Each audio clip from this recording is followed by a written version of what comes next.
Hey, welcome to the CMO Whisper Show. I'm your host, Steve Olensky. Part marketing practitioner, part ad agency veteran, part journalist. I was a writer for Forbes for 10 years. I've had so many insightful conversations over the years with business leaders, to athletes, to celebrities, to, of course, CMOs. The only difference now is instead of sharing those insights through written form, I'm doing it this way. Today, I welcome two guests to the show, Alma Derricks and Eliza VanCort, the co-creators of Ignite, a leadership experience built around a simple but incredibly timely idea. As technology and AI continue to reshape the workplace, the human skills that drive great leadership have never been more important. Now, these two came to this work from very different directions. Alma has spent her time more than 3 decades building businesses, launching brands, and leading commercial strategy for organizations including Deloitte, HBO, Paramount, and Cirque du Soleil. Today, she's the founder and managing partner of Rev, where she helps organizations navigate moments of growth, reinvention, and transformation. On the other hand, Eliza is a best-selling author, communication strategist, Cornell University Fellow, TED speaker, and former acting instructor whose work has helped executives and leadership teams become more confident, influential communicators in the moments that matter most. Now, one of the things I've always believed in, and these two guests know that better as well as anybody, is great things happen when you connect great people. Now, I know Alma for years before I met Eliza, and once I got to know Eliza, full disclosure, we dated for a while, I couldn't shake the feeling that these two needed to meet. And you're not seeing it, but Eliza's laughing hysterically. So I made the introduction. And if you're old enough to remember the Chuck Woolery, I'm the love connector, right? So what started as a conversation became a collaboration. That collaboration became Ignite. And today I want to spend less time talking about the program itself. I want to spend more time talking about why it exists. What are they seeing inside executive teams? Why do communication and influence seem harder than ever? And most important, what human skills are becoming more valuable because of AI, not despite it? Alma Derricks, Eliza VanCort, welcome to the CMO Whisper Show. Thank you, Steve, for having us. Yeah, and you are part of our origin story. That is how we met. For sure. Absolutely. You introduced us, so So it's only fitting we're here. I'm either to blame or take credit. That's right. Credit. A little of credit. both, I think. To be determined. All right. So, okay, look, this is not breaking news by any means, but every conference room, every boardroom, every LinkedIn post is about AI. But you two brilliant people build Ignite around human skills. The first question is why? Yeah. I mean, look, one of the things I like to think about with any technology, right? I mean, I've been around long enough to remember the AI, the internet boom, seen social media come up. I like to ask the question, what's still true? While everyone's grasping for straws, while everyone's sort of flopping around trying to figure out what this new thing is and how this new disruption is going to make a difference. Maybe it's just because I like to center myself that way, but what is still true about audiences, about people, about organizations? And for the time being, we are still organizations run by and managed by people. And what we're hearing loud and clear, and this is how we sort of came to this work, as you said, Steve, we both had very different things going on before Ignite. But what we're hearing is that the make or break moment for a lot of very smart people is their ability to communicate, to show up with confidence, to sort of tame the voices in their heads, not what they know technically, not what they know on the ground. They have years of experience at that. But what really breaks at that critical moment as they're trying to make the final pivot into a more senior leadership role, especially, is just their ability to navigate all these other things. It also is inclusive of the politics around you and the system and the unspoken rules of the road in those organizations. So a little bit is personal. Some of it is just reading the room with more clarity. And what we both bring to that is experience from being in those organizations, not necessarily a theory that's an organizational development theory or, a therapist's view of what you need there, just tangibly, tactically on the ground, what it is you need to kind of navigate that. And we've heard a lot of interesting things in a lot of one-on-one conversations that we have as a part of this work as well. And we know for sure those are things that aren't making it back to their senior leaders in quite that way. And so we're getting to distill these ideas and help senior leaders also understand their most valuable people a little bit better as well. Human beings are still the people who are interacting with each other. Human beings are still the people making decisions and largely coming up with the ideas. So just because AI is out there doesn't mean, if anything, it actually makes it a lot more important because the people you have left are the people that you really need to focus on. So, what were you seeing, and either one of you can answer this, in executive teams that made you believe this was the problem worth solving? It's interesting. I had a lot of very smart people say to me, if you don't have a hard number ROI for this work and you can't point to a 5.7% increase in some key KPI, this will never sell. And Eliza will tell you this in so many conversations, especially, some of our early clients, all we had to say was, I know that you have a technology organization. Those are largely who our clients are. You hire people for their technical skill first and their human skill.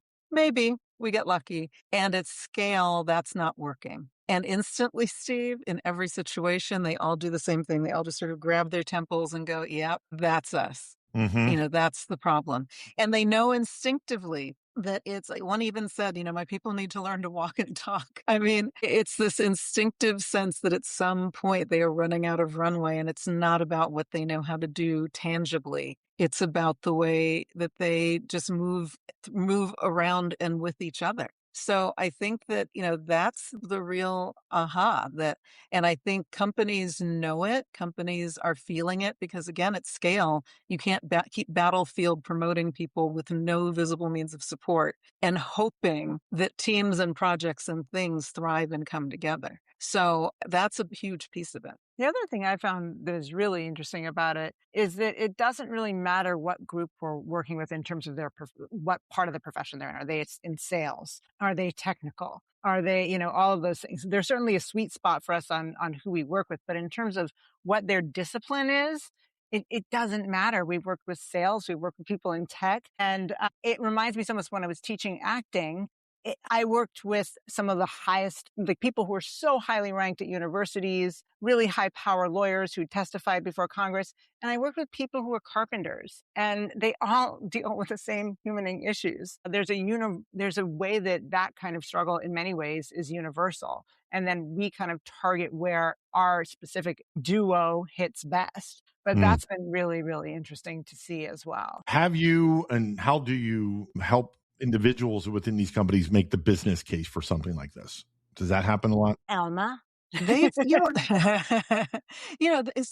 honestly, Steve, I have to tell you that largely they've made the business case for themselves. They've already done it. In most of the cases where we're successful and where clients really throw their arms around us, they've made some commitment to professional development for their teams. They were going to do something.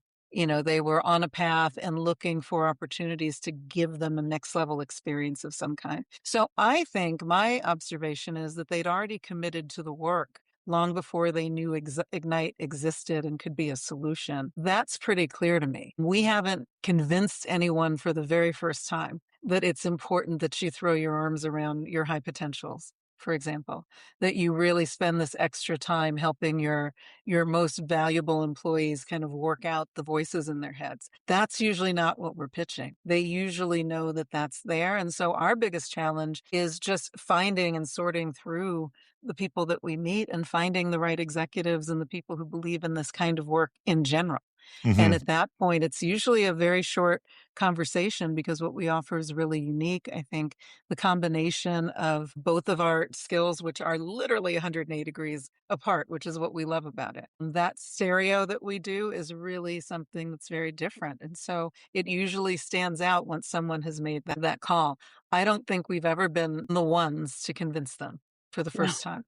Not Eliza, what are some of the biggest communication mistakes executives are making today that you see? I mean, the communication mistakes in terms of executives, I think that one thing that I'm seeing is that they don't understand they have to communicate with their people to the extent that they do. I mean, Alma and I have both seen this, and it's been interesting. They often think that they are doing their due diligence, and the people who are right a little bit underneath them are feeling like they're lost. And so that's something that we have worked with people on quite a bit.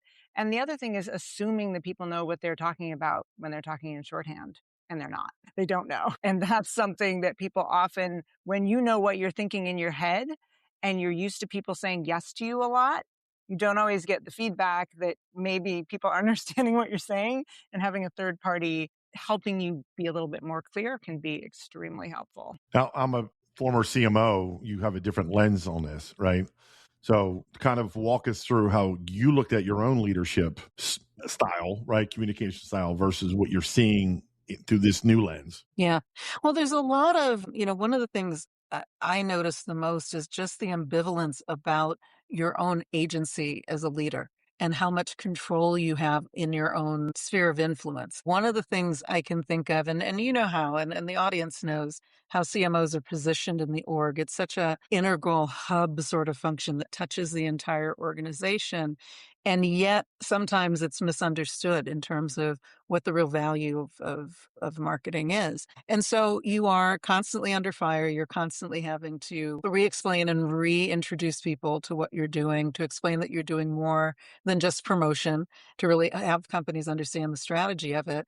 And so I think what very often is missing is not if the senior leader, whether they're the CMO or a marketing leader of any kind, if they are not clear on their ability to sell in and continue to resell in the value and the, if you will, of what marketing is about, it's going to put the entire team at risk. At the same time, you've got a team, you're leading a team of people who are under fire constantly to justify their place in the world. You have to be able to give them, be more transparent with them about what they're up against and not just have them randomly try to go into each one of these battles alone. You really do need to add to that and bring your own personal lens to it, your own experience, and help them see how they grow, how they mature, how they grow into these arguments so that they can be ready when it's their turn on the firing line.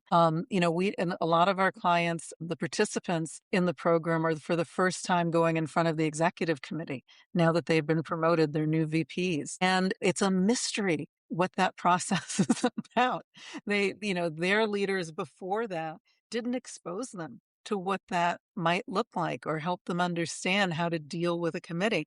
I remember telling one woman, she said, I was preparing, I had a 2-slide 5-minute presentation to do in a larger round robin. I had 50 slides. I always have 50 extra slides prepared to be ready for anything that comes at me. And they just don't know how to do one of two things. One, probe as to why some question comes up, because I had to let her know from my side of the table, having received those presentations. Sometimes I just have a wild hair. And so I ask you a strange question. You tell me about sales and I go, how are sales going in Switzerland? It's just because I happen to be there. I'm going there on vacation and I just bring it up. And you panic because that seems like, oh my God, what's the secret code about Switzerland that I didn't know and I didn't drill in? If you ask the question and engage, tell me, Steve, what's interesting about Switzerland to you? And then have a conversation. You might figure out that it's a wild hair. I might be able to just say, well, here's what I can tell you and let me get back to you. The fear of saying, I don't know the exact answer to that question is something that is chronic. And so it doesn't create a good situation. The leader's not getting what they need. The other leader that's presented is panicking and the whole thing sort of spirals. It's just not productive at that point, right? The 50-page thing, if I could hop in on that, that's the other thing in terms of when they're talking to somebody else and it's the first time and they're going up in front of people who intimidate them. It's the over-preparing, not really over-preparing, but just over-explaining. So they come in and they have 8 bajillion details. And I always say, you don't need 8 bajillion details. You really don't. You need to give them the basic idea. And the way that you show what you know is by letting them ask you a question. And then they're interested because it's the thing that they want to know about. But if you hit someone with 8 bajillion details, they're going to start thinking about their laundry because that's what humans do. And so that I think is just a thing across the board that people do that is always a bit of a problem that we have to work with them on. So Alma, you mentioned, and Eliza, you said it too, I think, is fear. What's the root cause of these mistakes? And Alma, you mentioned fear. I would imagine there's ego, right? Is there some imposter syndrome happening? For sure. Do you guys talk a little bit about that? Massive imposter syndrome. I mean, I have come to the conclusion that there are 2 different kinds of imposter syndrome. One is that most people, as they move up in the ranks, particularly if they're younger or younger looking even, will feel like they're at the big kid table. And they're just like, what am I doing at the big kid table? I'm not really supposed to be here, even if they clearly are. The other thing is sometimes spaces make people feel like an imposter. And that's the other flip side of it. And that's when you kind of don't have to examine yourself so much. You have to examine what in this space is making me feel uncomfortable and what can I do to try to mitigate that. And so those are two things I think I see all the time. And there's some exercises that I do with people to help them with that are very, very powerful. But I think overall, identifying what's going on, is this something coming from inside of you or from some external source where you're working, is huge. But imposter syndrome impacts everything. Because if you're sitting at a table and you have an idea and you don't want to say it, then the marketplace of ideas. I mean, I always tell people the reason you're hired is for your brain. And if you don't share your brain, then you're not actually doing what you were hired to do. But that's still a hard thing for people to do often. And also, building on that, I think that one of the things tangibly that happens that goes wrong in these environments where you're not giving support, managerial support, and helping people build those muscles alongside their technical skill, one of the things that happens, and this is going to sound for a minute, but go with me, like I'm standing up for bureaucracy and slow-mowing your career and slow-stepping your career. But there's something to be said for being the assistant manager of pencils, then becoming the manager of pencils and pens, then becoming the director of writing instruments. And when I say that, what I mean is it gives you, let's say, 2/3 of the competency you feel really confident in. And so when you take that promotion, as all of us have done, you're going to be doing something new in that new role. It wouldn't be a promotion if you weren't. But you have, let's say, 2/3 of your base, your legs feel solid under you. Right? You know a portion of this. You don't know every writing utensil, but you know pens and pencils. And so now when I throw markers and Sharpies and other things in, the very least I feel like I have something to bite down on, as opposed to feeling like you're falling backwards down the hole. And that falling backwards down the hole part where everything is net new, everything is something that you're trying to figure out is disorienting for anyone and contributes exactly to the imposter syndrome Eliza's talking about. I think that's a natural tendency. But then when you actually couple it with, you really aren't ready for this. You haven't been given the lessons or things that you need to do this. That's one of the reasons why we tell our sponsors, our clients who are sponsoring this program for their people, you have to also get in there and hand raise your folks. At this stage of their career, this is where they need to hear from you. Even being proxies like we are, we can help illuminate some things. And there are reasons to be an outsider in that system that helps us convey information in a way that their leaders can't. But at the same time, they need to hear from you what it was like for you when you were a new vice president. What did that feel like and what did you struggle with? And they need you to be a little more transparent and share some of that and be much more involved in hand raising people at that level in a way that you can't throughout the entire organization. But these are the people that you're hoping to be your successors. And they need to hear from you, hear some transparency, hear some real deal stories, and sort of dispel the myth that somehow you are all powerful. Right? Yeah, and you and I both know, and I'm sure Eliza to an extent as well, ego gets in the way of a lot of that. Sure. Yeah. Yeah. If But I- that's your remit as leader. It is your job to tackle that. Your people can't tackle it for you. And so it's one of the bad habits you have to break on your own. And you do have to realize that. I love one client of mine said it, and I love the way he said this. It's when you're the leader, you bring the weather, and you have to be mindful of that. And that's just such a tangible, luscious way to say that you're going to rain down literally whatever the culture and feeling is on that team every single day. So whether you wake up on the wrong side of the bed and come in and are grumpy and bring that to the team that day, whether you're positive and upbeat, you are the one bringing weather every single minute in the org, and you have to be painfully conscious of that. You got to check your ego at the door. I know that's such a cliche, but it's just so important. It's just so important. But back to the imposter syndrome. That Exactly. ego problem comes from not having had people who have explained to you in your experience, helped you understand that it's okay to make mistakes, that it's okay not to be perfect. If you've been living in fear your entire career, you're going to pass that along. You just really will pass that same feeling and feeling along to the culture. Yeah, it's like generational in a family. You're going to pass on Absolutely. what you know. So Absolutely. let me pivot to AI. We talked about it a little bit earlier, and my first question, and I'll start with you, Eliza. As AI keeps getting smarter, what are the human skills that become even more valuable? Well, I mean, I think it's interesting. I've been joking with people that Chat is a people pleaser. Claude is a people pleaser. They're like, hey, Claude, what do you think of me, becoming a bad person in a Superman movie and blowing up the planet? And they're like, well, there are many things to think about when you think about world destruction. So, Claude is not a person. Chat is not a person. And they're very good, I think, at proofreading, generating some ideas. Not all the ideas are particularly great, but generating some ideas. They're good at basically taking all the knowledge in the world and sort of putting it together. Somebody I talked to at a really big tech company I was working with said Claude is just a giant formula, a math formula at this point. It's not actually coming up with anything new. I think that the difference that I see is real human creativity, deep human creativity is not able to be covered by AI, and also humaning. The thing that makes you go into the office and have it be, you're the one that people say, I'm going to listen to that person. That's not something Claude can do. Or you are pitching to another organization within your organization. Maybe whatever it is that you're doing that involves looking at another person and trying to either collaborate with them or convince them. AI doesn't know how to do that yet. In fact, AI is an insufferable yes man at this point. And I think that I think it's going to be a long time before these quote unquote soft skills are surpassed by AI, if ever.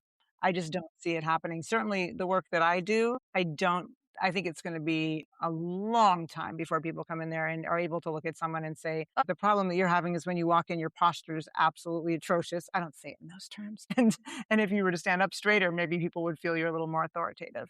Like AI just doesn't get those nuances. And I don't see it happening in the foreseeable future. Alma, anything to add to that? Yeah, I think that the other piece that I'd add is, AI doesn't understand the change management component of what they're doing. AI just sort of powers through. And just like we were talking about with imposter syndrome, when you're sitting across from someone, the real reason something gets stuck may have everything to do with their own insecurity about what this thing will do, the fundamental insecurity about, will this take my job? Will this replace me somehow? Is it just sucking knowledge out of my head? AI doesn't have to consider any of those components about why things get stalled. So I think, as Eliza said, when it comes to research, when it comes to crunching a lot of information, I know I've benefited tremendously by using Chat and Claude to just help with vast amounts of information, comparing and contrasting documents, research to a certain extent. But at some point, I have to take that out in the world and carry it on my back. And Claude can't be there when I'm on the firing line and getting rapid fire questions from a potential client, from someone I'm working with. Claude can't be there to pick up those pieces and sort of tease out the nuances of it yet. Claude can't read a room to I was just going to understand say, how to Claude give you can't read perspective. the room. Yeah. Yeah. Exactly. So, okay, now we ripped AI because we know it's listening because it hears everything. What are some good things that you see? We love you, Claude. There you go. Too late. Look, I think that, again, the raw processing power, as someone who worked in big organizations, worked on my own, I think of Claude as a really great sidekick to help me with just ideation, research, kind of putting two pieces together, sort of giving me a great first draft to get me past a blank page. That is invaluable sometimes. And, especially when you're in a profession where you're creating from whole cloth a lot, where you stare at a lot of white blank pages. I find the ability for it to just jumpstart the conversation to be really, really useful because it's drawing on a lot of piece parts. I agree that it doesn't necessarily come through with the new breakthrough thing, but it does certainly lay out the table in a way that's kind of interesting and useful as a place to get started. And so I think there's a lot of benefit to making that faster than what traditional search gave us, for example. So I think that is a real benefit. I think it's also going to come in handy on the back end with a lot of processes and sort of knitting together systems and processes and things in the back room that have to be put together. Still, again, as we were saying, I just don't know how it steps out of that role off the screen and can jump well enough into the space where where there's just the nuance of human foibles and weirdness and, just things that aren't discernible in a spreadsheet that you can't quite categorize. Yeah, I mean, I as someone who's dyslexic, I appreciate Claude very much. Gets rid of all of my typos, but at the same time, that Harvard dash makes it look like I didn't write it myself, and I feel resentful about that. So, Yeah. but yeah, in general, Claude there's definitely some benefits there. But I agree I mean, overall, I think that you just can't replace humaning. No, I agree. And Eliza, I want to put this to you because you didn't come up through the traditional like marketing pattern and path that all my listeners did and Alma did. And, you're an actress and you teach acting. And the question is, quite simply, should everybody be using AI to some extent, regardless of industry and what they do, in your opinion? I mean, that's a really depthful question. I feel like we're staying on one subject here. I am concerned with the amount of energy that AI is taking. I'm a little concerned about that. I don't know if it's sustainable. I don't know if it's sustainable as a business model. Alma can talk about that better than I can. But I mean, I do think that one of the things that AI does that I appreciate is I think it levels the playing field for people who don't have access to certain information. And I think that's really important. I think that a lot of times, if you're in a big city with a big library or a big, robust school system, or you're at a huge corporation with a huge department that can help you find this, that, and the other thing. But if you're, a solo person in your own little law practice, Claude can be, it's not Westlaw. I mean, it's really can help you with many things. And I think that part of it is actually important. Okay. Okay, this is part of the show where we normally do some fun. If you guys have listened to my show, and I ask some random questions, but I'm going to do that, but I want to see how well you know each other. Okay, go for it.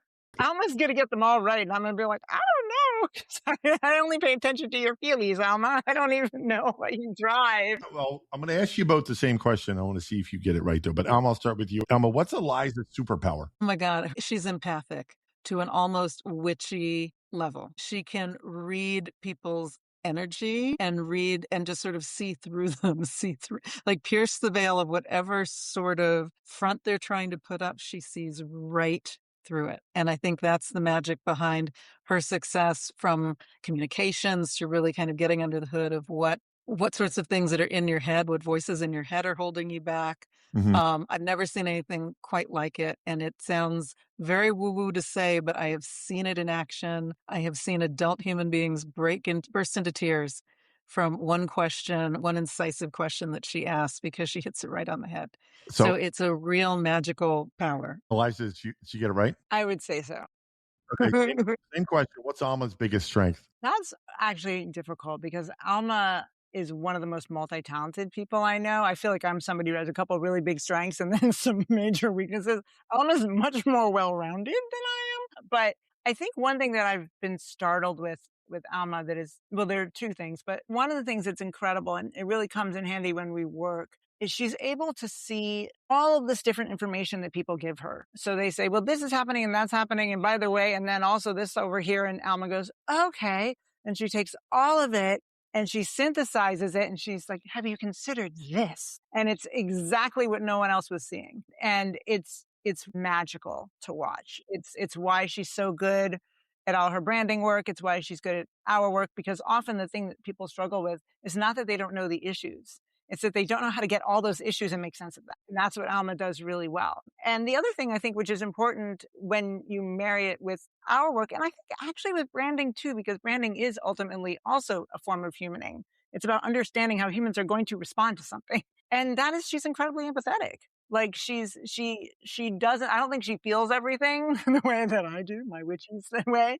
But she has a lot of life experience, and she just, I think, was probably just, I don't know, born that way, but she's able to really put herself in other people's shoes. And it's very hard, I think, to do that for most people the way that she does it. And it allows her, I think, to synthesize, because she can also not only hear the logical different things that are going on with them, as we would say in law school, the facts on their face, but she can also tell how they're feeling about them, like what she can understand that. And I think that combination is very, very powerful. So is that right, Alma? That's about right. I think that's fair. Yeah, I think that's fair. I mean, Steve, you and I have had this conversation for a long time. I think, being a bit of an actual outsider gives you a different perspective on a space. And so I think I've used that in the practice of having to put myself in the shoes of other people. It's not hard for me to just sort of turn that table and start asking questions. So I think that's fair. All right. So the last section is going to be called Who's More Likely To? Okay. First one.